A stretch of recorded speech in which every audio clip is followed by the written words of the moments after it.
환영해 주셔서 이렇게 저는 여러분들 얼굴을 처음 뵙는 분들이 많아요. 그런데 이렇게 얼굴도 모르는 사이에 위에서 기도해 주시고 귀중한 헌금을 보내주셔서 아름다운 성전, 태국의 젊은이들 다음 세대를 준비하는 성전을 이제 헌당하게 되어서 얼마나 감사한지 이 자리를 빌어서 여러분들의 기도와 또 귀한 헌금에 감사를 드립니다. 고마운 마음 표합니다. 태국에는 한국과 다른 점이 있어요. 이름이 두 개예요. 우리는 김봉국 하면 그 이름으로 부모님에게도 불려지고 친구에게도 불려지고 공식 석상에서도 그 이름이 불려집니다. 근데 태국은 그렇지 않아요. 태국은 본명이 의외로 되게 길어요. 그래서 공식 석상에서만 불려지고 일상생활 속에서는 불려지지 않아요. 예를 들면 그 이름이 이렇습니다. 루앙릿 깐차이 루앙사파 10음절이 돼요. 어떤 데는 12음절, 13음절.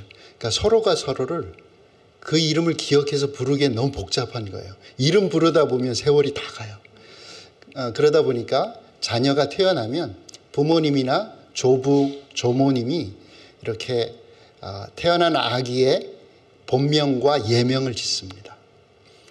근데 하루는 제가 어떤 아는 중국계 태국인이 손자가 태어나서 이름을 짓는데 아시아라고 짓더라고요.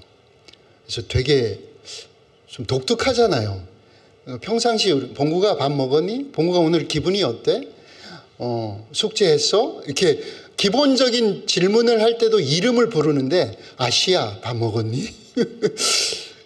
근데 더 놀라운 거는 둘째 손녀가 태어났는데 유럽이라고 짓더라고요.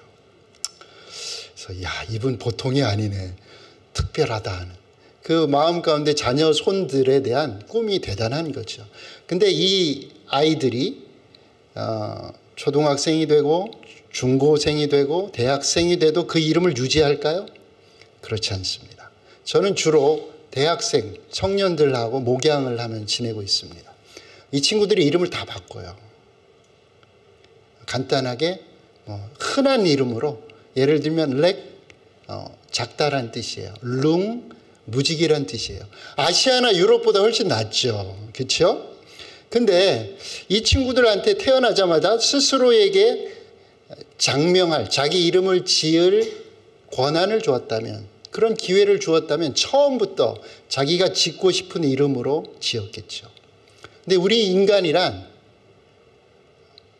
자기가 원하는 장소에 태어날 수 없잖아요. 자기가 원하는 환경을 조성해서 그 가운데 태어날 수 없잖아요. 그래서 우리 인간을 선교적 존재라고 해요. 저는 선교사입니다. 미셔너리예요. 근데 미션이란 뜻이 미사일이라는 어근하고 똑같아요. 보내다, 쏘아 올리다. 제가 알아서 태어난 게 아니에요. 보내어진 존재라는 거예요. 12사도라는 표현 쓰잖아요. 제자보다 더 뚜렷한 그 직함이 있다면 사도예요. 교회에도 교회의 성품, 교회의 성격, 특성상 가장 중요한 특성이 하나 있다면 교회의 사도성이에요. 근데 그 사도라는 뜻이 뭐냐 하면 보내어졌다는 거예요. 우리가 교회를 개척한 것 같지만 그렇지 않아요. 교회가 세워진 거예요.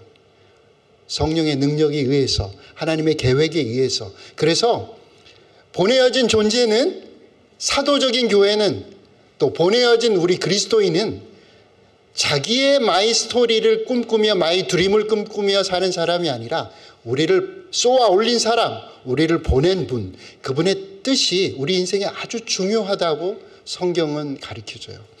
오늘 우리 본문에, 우리가 읽은 본문에는 한 아기의 탄생에 대한 얘기가 나와요. 근데 이름이 어떻게 돼요? 여기에 등장하는 아기도 자기가 원하는 이름을 짓지 않아요. 짓지 못해요.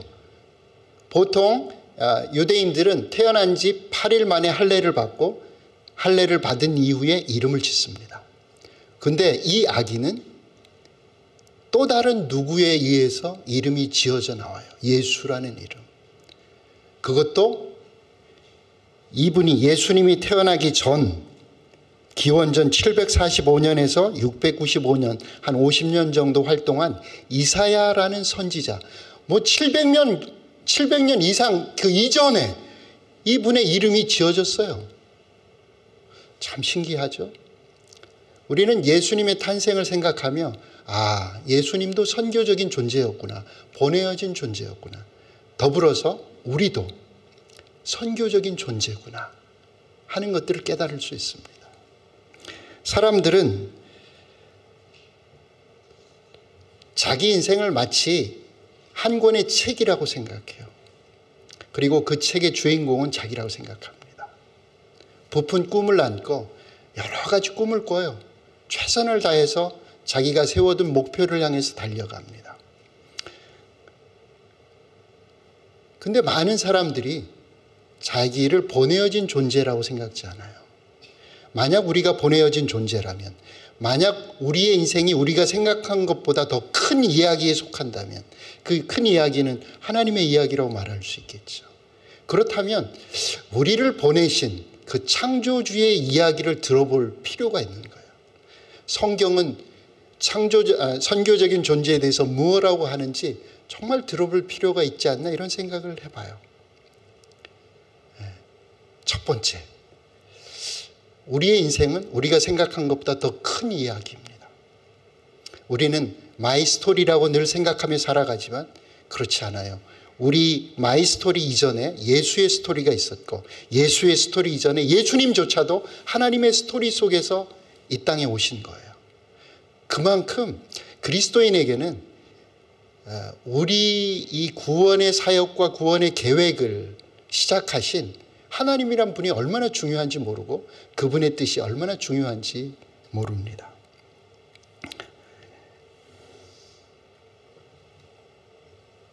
두 번째로, 예수님은 왜 오셨나? 첫 번째, 예수님의 탄생이 선교적 존재로 오신 것이다. 그래서 예수님을 선교사, 최초의 선교사라고 부르기도 합니다. 근데 그분은 왜 오셨는지 선교적 사명에 대해서 생각해 보고 싶어요. 이것은 그분의 이름, 예수, 자기 백성을 그들의 죄에서 구원할 자라는 이름 속에 담겨 있다고 볼 수 있습니다. 예수님은 우리의 구원을 위해서 오셨어요. 근데 그 우리란 거 있잖아요. 그리스도인들은 자기 구원에 굉장히 관심이 많아요. 자기 구원. 예수님 하면 바로 나하고 나를 생각하고 나의 구원을 생각해요. 내가 예수님을 영접한 순간 내가 구원을 받았지, 나의 구원에 굉장히 집중해요. 근데 성경은 처음에도 제가 말씀드렸지만 우리의 인생은 우리가 생각하는 것보다 큽니다. 창세기를 딱 펴면요, 태초에 하나님이 천지를 창조하셨다 이렇게 시작됩니다. 그렇죠? 그리고 그 천지, 하늘과 땅에는 열방이 살아갑니다. 만약 하나님의 계획 속에 이스라엘 사람들이 생각했던 것처럼 유대 민족, 이스라엘 민족만 포함된 스토리였다면 한국 사람은 지금도 예수 그리스도를 알지 못할 겁니다. 구원이 한국에까지 올 수 없었습니다.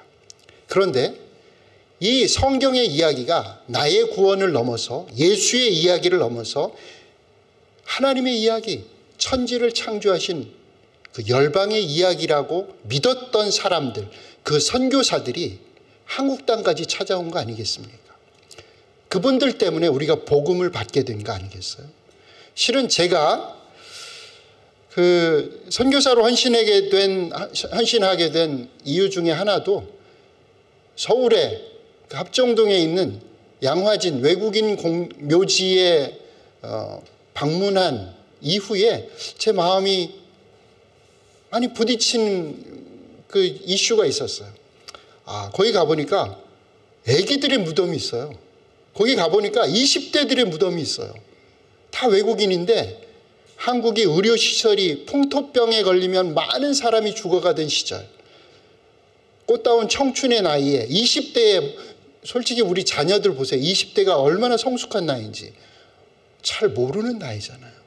뭔가 책임질 수 있는 나이도 별로 아닌 것 같아요. 근데 그런 어린 나이에 한국 땅을 찾아와서 언어 배우다 죽고, 도착해서 한 달도 안 돼서 죽고, 아니 배 타고 오는 여정에 죽고, 도착해서 언어를 배울 때까지는 살아남았는데 결혼해서 첫 애를 낳았는데 6개월이 안 돼서 자녀가 죽고, 그런 수없이 많은 희생들이 한국 땅을 방문했던 선교사들의 가정 가운데 있었더라고요. 좀 부담이 됐어요, 저는. 이분들은 왜 이 땅에 왔나? 왜 왔나? 만약 나의 구원만 중요하다면, 내 민족의 구원만 중요하다면 이들은 왜 한국에 왔을까? 제가 발견한 것은, 신앙이란 것은 마이 스토리를 지나서, 예수의 스토리를 지나서 하나님의 스토리까지 가야 퍼즐이 맞춰지는구나 하는 걸 깨닫게 되었습니다. 그리고 복음의 빚을 조금이라도 갚기 위해서 저는 선교사로 인생을 헌신했습니다.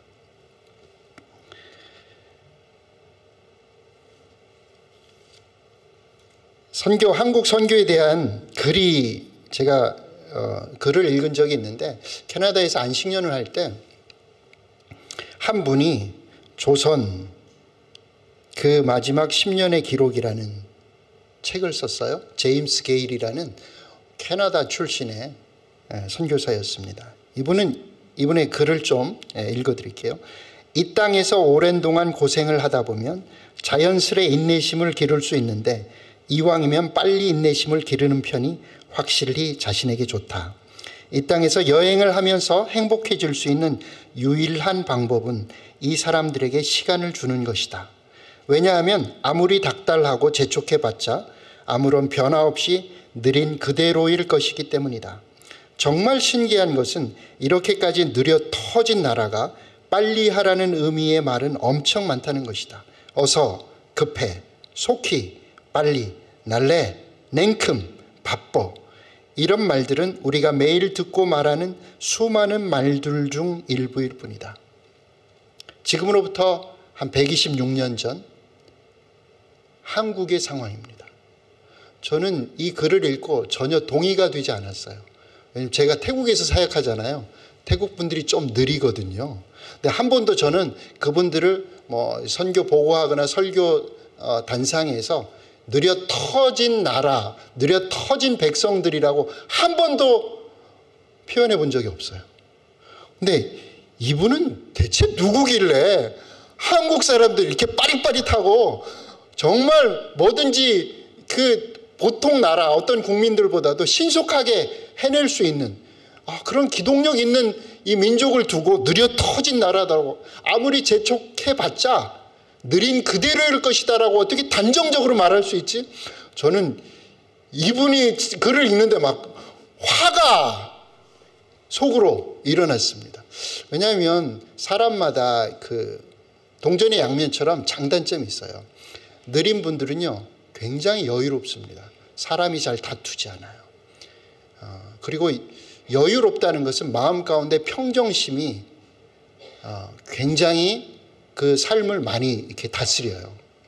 그래서 저는 태국인을 보면서 참 여유란 게 참 좋다. 아무리 가난한 집에 들어가 봐도 화초를 키우고 있고, 그리고 돈은 별로 없는데 그 돈을 가족을 위해서 잘 사용해요. 막 모아두지 않아요.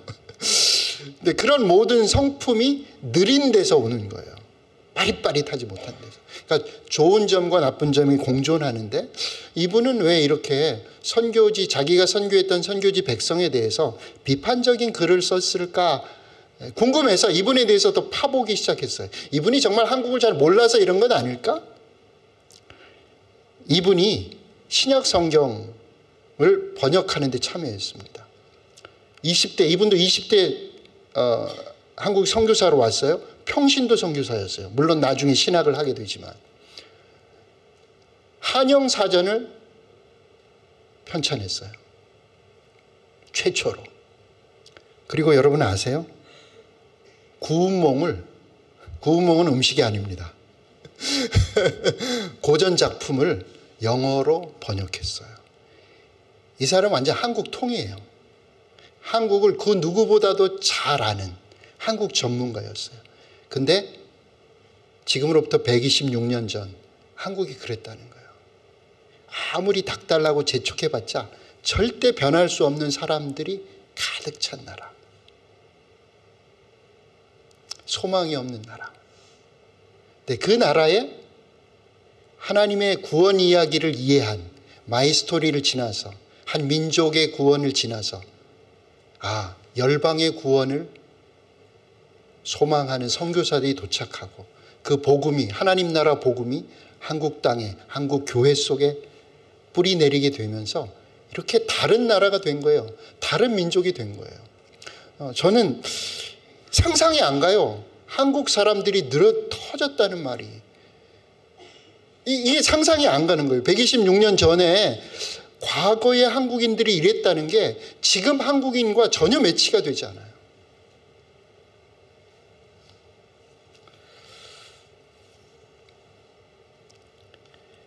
우리는 첫 번째 예수 그리스도께서 선교사로 오셔서 이루려고 했던 선교적 사명, 자기 백성을 그들의 죄에서 구원하는 것. 우리는 단순히 이렇게 구원이라는 것을 단순히 예수 믿는 것이라고 표현할 수도 있고 사단의 그런 속박이나 저주 속에서 구원하는 것 이런 식으로도 표현할 수 있겠지만 실은 구원이라는 것은 굉장히 폭넓은 의미라고 얘기해요. 어둠 속에 있는 사람에게 빛을 주는 것, 소망이 없는 사람, 절망 속에 살아가는 사람에게 희망을 주는 것, 죽을 병에 걸린 사람이 치유되는 것, 이 모든 것들이 배고프고 목마른 사람들이 해갈하고 배부르는 것, 이 모든 것들의 구원의 의미를 이 모든 것들의 실은 확장해서 보는 견해가 더 맞습니다. 실은 구원은 우리의 일상생활과 아주 긴밀하게 연관되어 있어요. 마치 쉽게 말하면 이런 것이라고 표현할 수가 있어요. 가족이 없는 고아에게 가족을 만들어주는 것. 저는 이게 더 마땅한 구원의 의미라고 생각됩니다. 하나님은 구약부터 신약까지 계속해서 자기 백성을 불러 모으시기를 원하셨습니다. 자기 백성이란 다른 말로 좀 친근한 말로 표현하자면 가족이에요. 가족. 하나님은 열방 백성들이 자기를 친아버지로 생각하며 그분과 알고 교제하고 또 그분의 백성으로 살아가기를 원하세요. 여러분 한번 상상해 보세요. 지금은 언제부터인가 1인 가구 수가 4인 가구 수를 넘었더라고요. 한국의 상황이. 그럼에도 불구하고 저는 아무도 없는 불 꺼진 집에 회사에서 일을 마치고 돌아간다. 아무도 기다려주지 않는 집으로 혼자 들어가서 잠을 잔다는 것에 대해서 되게 마음이 아프고 슬퍼요. 그 안에 참 행복이 있을까? 저는 물론 가족을 가졌습니다. 저는 집에 가면 아내가 기다리고 있어요.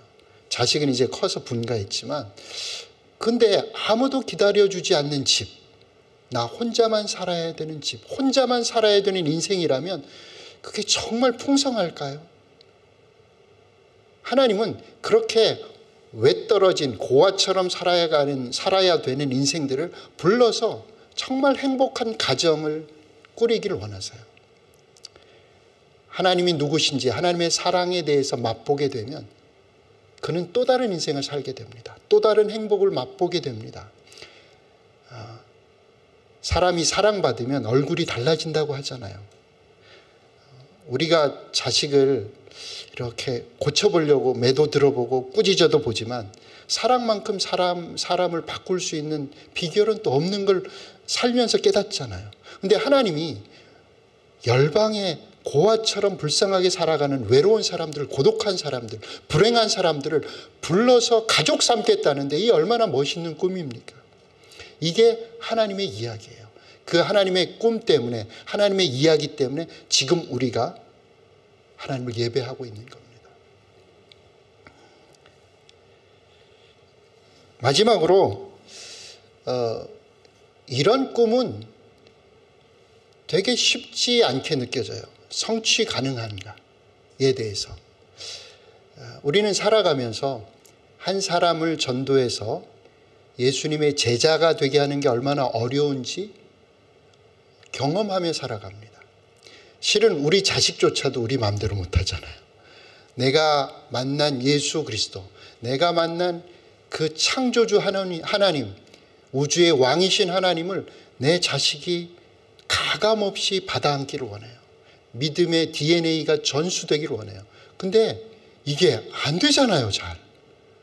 눈물 흘리면서 기도도 하고, 뭐 막 애걸복걸 빌어도 보고, 꾸짖어도 보고, 안간힘을 다 하는데도 믿음의 전수가 잘 일어나지 않잖아요. 그런데 하나님은 어떻게 보면 내 테두리 안에 있는 가족이 아니라 내 테두리 밖에 있는 열방을 하나님의 가족 삼고 싶어 하세요. 이 일은 과연 일어날 수 있는 것인가? 라는 생각을, 그런 질문을 해보게 됩니다. 예수님의 또 다른 이름이 이 부분에 대해서 답을 줘요. 그 이름은 임마누엘입니다. 하나님이 우리와 함께 하신다. 이렇게 표현할 수 있어요. 우리와 함께 하시는 하나님. 하나님은 왜 우리와 함께 하실까요? 우리는 그 존재의 든든함, 존재의 훈훈함, 존재의 따뜻함, 이런 것을 삶 속에서 경험해서 압니다. 우리는 어머니라는 단어를 알잖아요. 그게 이렇게 이론적이 아니라 경험적으로 알아요. 어머니란 단어를 떠올렸을 때 얼마나 따뜻하고 푸근한지, 얼마나 쉴 수 있는 단어인지 많은 사람들이 경험적으로 알아요. 근데 하나님은 우리와 함께 계셔? 그런 따뜻함 아닐까? 그런 위로 아닐까? 그런 푸근함 아닐까? 그런 안식이 아닐까? 막 여기서 그칠 수 있어요. 하나님이란 분이 어머니와 똑같을까요? 마태복음 28장에 보면 예수님은 임마누엘이란 내가 너희와 함께 한다는 표현을 한 번 더 쓰십니다. 그런데 그 앞에 아주 위대한 사역을 위임하시면서 그 문장을 같이 쓰세요. 너희는 가서 모든 족속으로 제자를 삼아 아버지와 아들과 성령의 이름으로 세례를 주고 내가 너희에게 분부한 모든 것을 가르쳐 지키게 하라. 이 말씀을 하신 후에 세상 끝날까지 내가 너희와 함께 하겠다라고 약속하셔요. 제가 처음부터 여러분의 인생, 우리 그리스도인 인생은 우리가 생각한 것보다 훨씬 큽니다. 라는 말씀을 드렸습니다. 예수님은 자기의 목숨을 주고 새로 태어난 우리라는 존재, 하나님의 백성인 우리, 하나님의 가족인 우리가 생각하는 것보다 더 의미 있고 가치 있는 인생을 살기를 꿈꾸십니다. 그걸 다른 표현으로 하면 아까도 말씀드렸지만 하나님의 가족 삼는 것, 마태복음 28장의 표현을 빌리자면 제자 삼는 것. 우리는 제자 훈련이나 제자 삼는 것을 어떤 성경 공부 과정을 마치면 되는 것처럼 생각하는 경향이 있습니다. 근데 성경은 그렇게 말하고 있지 않아요. 절대 어떤 과정을 마쳤다고 예수님의 제자가 되지 않아요. 제자 삼는 것과 가장 중요한 또 하나의 기둥 같은 단어가 있다면 가르치다는 거예요. 실은 선교의 내용이 있다면 제자 삼는 것만큼 중요한 단어가 가르치다는 거예요. 뭐가 선교인가? 그거는 사람을 가르치는 거예요. 어떻게 가르쳐요? 예수님이 원하는 것을 지켜내도록, 살아내도록 가르치는 것. 그게 곧 실은 제자 삼는 거예요. 그게 선교의 내용이고. 선교사님 태국에 가서 뭐 하세요? 사람을 예수의 사람으로 세우는 것인데, 예수의 사람이란 누구인가? 하나님이 원하시는 것을 살아내는 사람이 예수의 사람이에요. 그 사람이 예수의 제자입니다. 그래서 예수님의 제자 삼기는 평생 걸리는 거예요. 어떤 과정을 마쳤다고 제자가 되는 게 아니에요. 근데 저는 그럼 예수님은 언제 그렇게 가르치셨대? 이런 또 궁금증이 일어나요. 예수님이 만나셨던 사람은 어떤 사람일까요? 예수님은 일상 가운데 사람을 만나셨어요. 그렇죠? 예수님이 가면 사람이 어떤 때는 몰려들어요. 그럼 평범한 사람들이에요.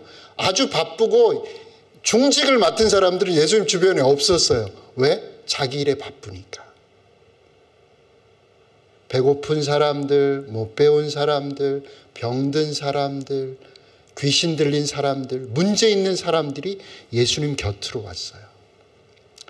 근데 예수님은 자기를 찾아온 왕의 신하의 아들을 고쳐주신 적도 있고, 실은 바리새인, 어떻게 보면 생각이 예수님과는 전혀 다른 세계관을 갖고 있는 사람들과 많은 대화를 하셔요.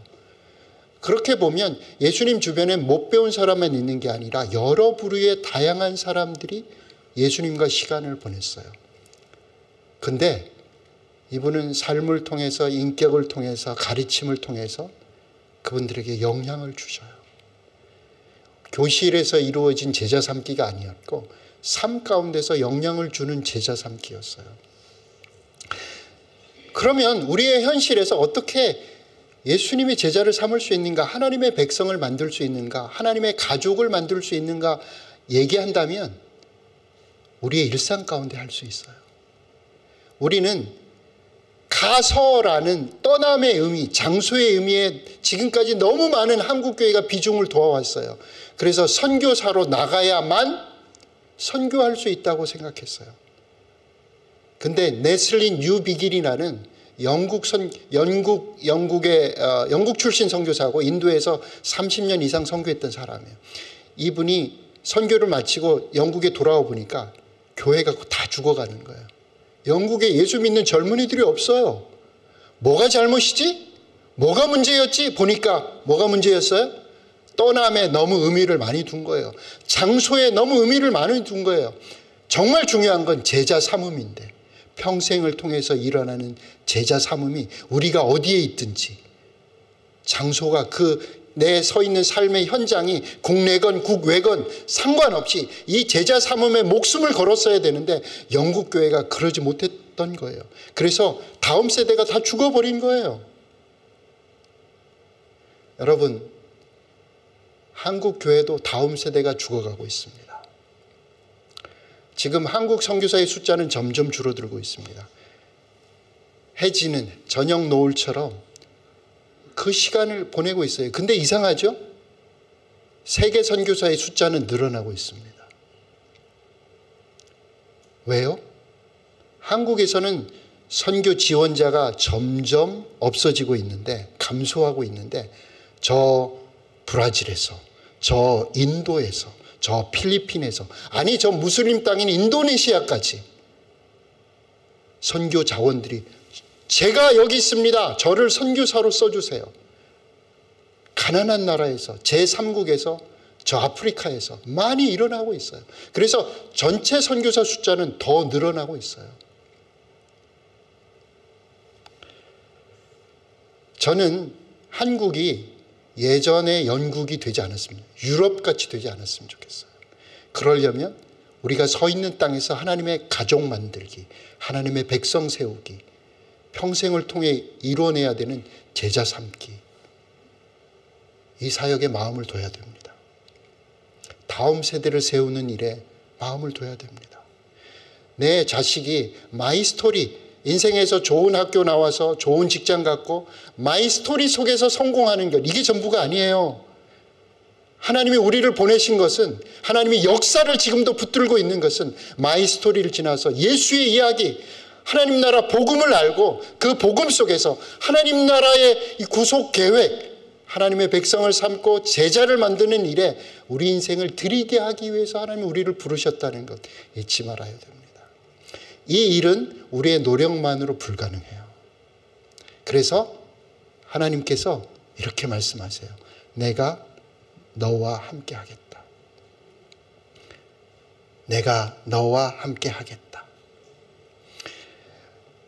마치 우리의 노력은 이런 것 같아요.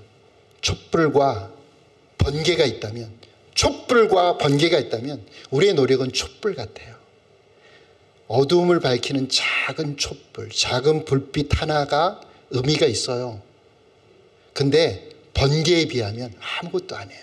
번개는 온 세상을 밝혀버려요. 천둥 번개 칠 때 번개 아시죠?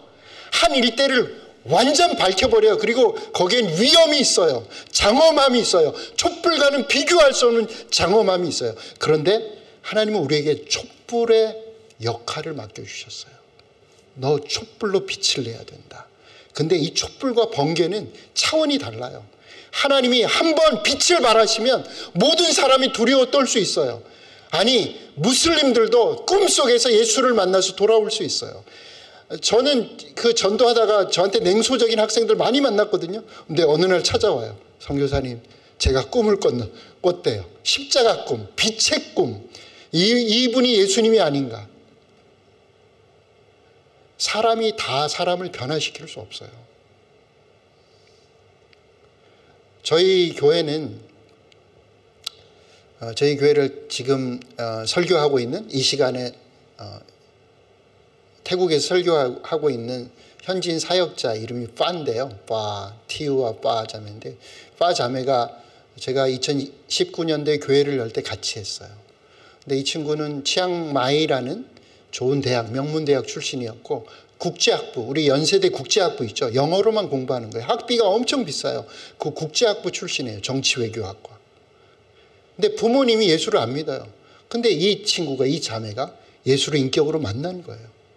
그리고는 하나님을 위해서 인생을 드렸어요. 좋은 대기업에 들어갈 수 있지만 자기가 하나님을 위해 살고 싶습니다. 예수님의 제자를 세우며 살고 싶습니다. 그래서 제가 교회를 이렇게 같이 동역했어요. 지금도 부모님 믿지 않아요. 이 자녀가 좋은 대학을 나오고 영어로 졸업한, 국제학부를 졸업한 이 친구가 아무런 사례도 받지 않고 평상시에는 안경을 팔아요. 그리고 설교 준비하고 양육하고 전도하고 그런 일을 감당해요. 왜 그럴까요? 이게 하나님의 위대함과 하나님 나라의 소중한 가치를 봐버린 거예요. 만나버린 거예요. 그러니까 우리가 보기에는 촛불도 다 같은 촛불이 아니에요. 어떤 건 영롱하게 비치는 촛불이 있어요. 아주 능력이 있고 잘난 사람들이 있어요. 근데 하나님의 눈에는 도토리 키재기예요. 다. 촛불만으로는 감당할 수 없는 것들이 너무 많아요. 그래서 하나님의 번개 같은 위험이, 기적이 아니고는 사람은 사람을 통해서 잘 변화되지 않아요. 설교를 100번 했다고 사람이 변화될 것 같습니까? 쉽지 않아요. 우리가 전도를 얼마나 말을 청산유수로 해댔다고 이 사람이 예수를 영접할 것 같아요? 그렇지 않아요. 하나님의 영역들이 있어요. 내가 함께 해주지 않으면, 하나님께서 함께 해주지 않으면 절대 변할 수 없는 영역들이 있습니다. 그래서 우리의 인생도 또 선교도 하나님을 빼버리면 아무것도 아니에요. 제가 장인어른이 경북 봉화에 사시는데 찾아뵈면 장인어른 찾아뵈면 이런 말씀을 가끔 하셔요. 김서방, 농사는 하늘이 짓는 기다. 농사를 이분이 지어보니까 열심히 1년 내내 수고했는데 한번 태풍이 와버리면 다 날아가는 거예요. 수확할 게 없어요. 장마 지고 태풍 오고 하면 건질 게 없어요. 인간이 해를 나게 할 수 있나요? 인간이 풍족한 비를 내리게 할 수 있나요? 우리가 할 수 있는 게 아무것도 없어요. 우리가 최선을 다해보지만 우리의 영역이 있고 하늘의 영역이 있어요. 하나님은 우리에게 이렇게 말씀하세요. 내가 너희와 함께 하겠다. 근데 이건 우리의 성공을 위한 약속이 아닙니다. 하나님의 계획과 하나님의 스토리와 결을 같이 해서 우리가 나아갈 때 우리의 인생을 통해서 누군가 예수의 제자가 일어나게, 누군가 빛 되신 예수님을 만나고 생명 되신 예수님을 만나고 변화된 인생을 살도록 우리가 그렇게 촛불의 역할을 최선을 다해서 감당하려고 할 때 네가 못하는 일을 내가 하겠다. 그래서 내가 너와 함께 하겠다 약속을 주시는 거예요. 우리가 생각한 행복보다 더 훨씬 큰 이야기가 이 약속 속에 깃들어 있는 것이죠. 저는 그 노경천 목사님 뵈면서 되게 놀랐어요. 목회도 잘하시고 성품도 좋으시고, 그런데 선교에 대해서 많이 아시는 거예요. 선교적 교회를 일구시려고 노력하고, 선교적 교회, 우리가 보냄받은 존재라는 걸 아는 것에서 시작됩니다. 선교적 교회, 나의 스토리를 지나서, 우리 교회의 스토리를 지나서 예수의 스토리 속으로, 하나님의 스토리 속으로, 이게 나의 행복이 최선은 아니구나, 그걸 넘어선 더 큰 이야기가 있구나, 그리고 나의 역할이 내 집안에서의 나의 역할이 전부가 아니구나, 가족 속에서의 나의 역할이 전부가 아니구나, 그보다 더 큰 역할을 나에게 맡기셨구나, 이런 생각을 가지고 하나님의 도움을 구하면서 하늘과 땅의 모든 권세를 가지신 그분이 우리 속에 사시잖아요. 우리는 밴댕이 속처럼 좁은데 그 크신 하나님이 우리와 사세요. 우리에게 말씀하시고, 우리를 통해 예수 그리스도가 누구신지 알리기 원하시고, 우리를 통해 사람을 변화시키길 원하시는 그분이 우리와 함께 사십니다. 우리 공동체와 함께 사십니다. 그분을 통해서 이 하나님의 선교에 동역하는, 또 동참하는 그런 귀한 주님의 성지교회가 되기를 주님의 이름으로 축복합니다. 기도하겠습니다. 좋으신 아버지 하나님, 참 감사합니다. 오늘 또 말씀을 통해서 성탄의 선교적 의미를 생각해 보았습니다. 하나님이 우리를 부르신 것이, 예수를 이 땅 위에 우리의 구세주로 보내신 것이 단지 우리의 구원, 나의 구원만을 위한 게 아님을 깨닫습니다. 하나님, 우리를 보내신 것이 열방의 구원을 위해서, 나만 예수님 믿고 잘 되는 게 아니라 나를 통해 누군가가 또 하나님을 아버지라, 하나님의 친자식이 되게 하시려고, 우리 인생을 사용하시려고 불렀음을 깨닫습니다. 우리가 만나는 우리의 관계의 원 속에 들어와 있는 사람들이 우리의 삶을 통해서 예수를 발견하고 예수의 제자가 되도록 우리와 함께 하신다는 걸 듣습니다. 주님의 그런 계획과 구원 계획과 선교적인 하나님의 계획과 결을 같이 하는 인생을 살 수 있도록 우리를 축복해 주시고 우리의 교회를 축복해 주시옵소서. 예수님의 이름으로 기도합니다. 아멘.